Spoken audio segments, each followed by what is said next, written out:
అండి ఇది మెయిన్ కూడా కుకింగ్ అంటే అందరికీ ఆటోమేటిక్ గా అది తెలిసిన విషయం అని మీరు అనుకుంటారు. కానీ ఇక్కడ కూడా కొన్ని బేడాలు ఉంటాయి. అందుకే చివరి వరకు ఉంటే స్కిప్ చేయకుండా చూడండి.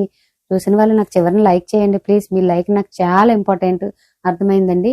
ఏంటంటే కుకింగే కదా అది పెద్ద ఇంపార్టెంట్ అనుకుంటారేమో, కానీ మనం తినే వంటలు వీళ్ళు తినరు. ఎందుకంటే వాళ్ళకి కారం విషయంలో గానీ, ఉప్పు విషయంలో గానీ, నూనె విషయంలో గానీ, ప్రతి విషయంలో కూడా వాళ్ళకి కొంచెం బేడాలు ఉంటాయి. అవన్నీ మీరైతే మాత్రం మనకి ఇప్పుడు ఇంటర్వ్యూ మీకు జరుగుతుంది కదా, జరిగినప్పుడు మాకు ప్రతి వంటలు వచ్చని చెప్పండి. కానీ ఇంకోటి కూడా చెప్పండి, మాకు వచ్చి మేడం కానీ మీరు ఎలా తింటారు అన్నది మీరు నాకు చెప్పండి. చెప్పింది నేను అన్ని రాసుకొని మేము అలాగే ప్రిపేర్ చేయడానికి ట్రై చేస్తాం మేడం అని చెప్పండి. ఆటోమేటిక్ వాళ్ళు చెప్పే వంటలు మనం ప్రిపేర్ చేయడానికి 1 రోజు 2 రోజుల తర్వాత 3వ రోజు ఆటోమేటిక్ అది అలవాటు అయిపోద్ది. అదైతే పెద్ద ఇంపార్టెంట్ కాదు. కానీ వాళ్ళు చెప్పే విషయం మాత్రం ప్రతిదీ పేపర్లో రాసుకుంటూ ఉండండి. ఎందుకంటే మనకి పుట్టుకతో మనకు ఒక ఏజ్ వచ్చిన తర్వాత చేసే వంటలు చేతులారా అయ్యే ఉంటాయి. కానీ ఇక్కడికి వచ్చిన తర్వాత వెంటనే వంటలు మార్చి చేయాలంటే కొంచెం కష్టంగానే ఉంటది. అలాంటప్పుడు మనం అన్ని రాసుకున్నాం అనుకోండి, ఉప్పు ఎంత, కారం ఎంత, పప్పు ఎంత, అవన్నీ రాసుకున్నాం అనుకోండి, అప్పుడు ఈజీ పని అవుతుంది. అర్థమైందండి. నేనైతే ఫస్ట్ ఇంట్లో ఉన్నప్పుడు అన్ని అలా రాసుకుంటూనే ఉండేదాన్ని. ఇక్కడికి వచ్చిన తర్వాత మాత్రం మేడం వాయిస్ రికార్డులు పెడతది, ఏది ఎలా చేయాలి, ఏది ఎలా చెందాలి అనేది. అర్థమైందండి. అక్కడ మాత్రమే కాదు, అక్కడికి ఇక్కడ బేడాలు కూడా ఉన్నాయి. చూసారు కదండి. అక్కడ వాళ్ళు కేరళ వాళ్ళు, వీళ్ళు కేరళ వాళ్ళ ఇంటికో నేను వచ్చాను. కానీ చూసారు కదా, కేరళ వాళ్ళు అందరూ కొబ్బరికాయ వంట తింటారని మీరు అనుకుంటారు. కానీ అక్కడ ఆ మేడం వాళ్ళు అయితే కొబ్బరికాయ వంట తినేవారు కాదు. ఇక్కడ ఈ మేడం వాళ్ళు అయితే కొబ్బరికాయ వంటే తింటారు. చూసారు కదా, అక్కడికి ఇక్కడికే.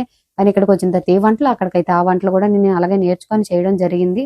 అర్థమైందండి. అది మాత్రమే కాదు, మెయిన్ ఇంకోటి ఇంపార్టెంట్ ఏంటండి, వంట చేసినప్పుడు జుట్టు చాలా జాగ్రత్తగా చూసుకోవాలి. ఎంటుకలు పడితే కొంతమంది మాత్రం చాలా ఆన్లైన్ మాటలు కూడా అనే విధాలు కూడా ఇక్కడ ఉంటాయి. మన జుట్టు పడడం గాని, ఎందుకంటే నేను ఫస్ట్ ఉన్న ఇంట్లో అయితే మాత్రం అన్నంలో జుట్టు ఉందనుకోండి, మనలాంటి వాళ్ళం అయితే తీసి పక్కన పెట్టి తినేస్తాను. నేనైతే తినేస్తాను. అన్నంలో జుట్టు ఉందనుకో తీసి పక్కన పెట్టి తినేస్తాను. ఎందుకంటే అన్నం విలువ మనకు తెలుసు కాబట్టి. కానీ అన్నంలో జుట్టున్న ఒక పక్కన పెట్టినా సరే, కవర్కి అన్నం బాక్స్ పెట్టే కవర్కి జుట్టు ఉందని చెప్పి మా సార్ అలా కవర్ తో బాక్స్ తీసుకొస్తే నేను తీసుకెళ్లి నాకు చూపించిన తర్వాత డస్ట్బిన్ లో ఏమని చెప్పేవాడు. ఆ రకంగా కూడా తీసుకొని వచ్చి అన్న మాటలు చిన్న ఉంటాయి. అర్థమైందండి. మన జాగ్రత్తలు మనం తీసుకుంటే అది పెద్ద ఇంపార్టెంట్ విషయం అయితే ఇక్కడ ఏం కాదు.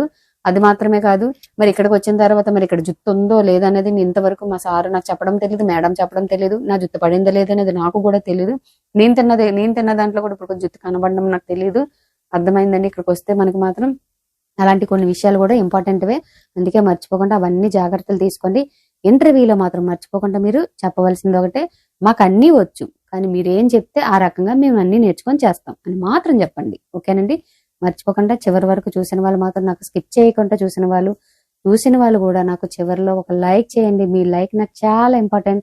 అలాగే మర్చిపోకుండా కామెంట్ చేయండి. ముగ్గురు చెప్పి సబ్స్క్రైబ్.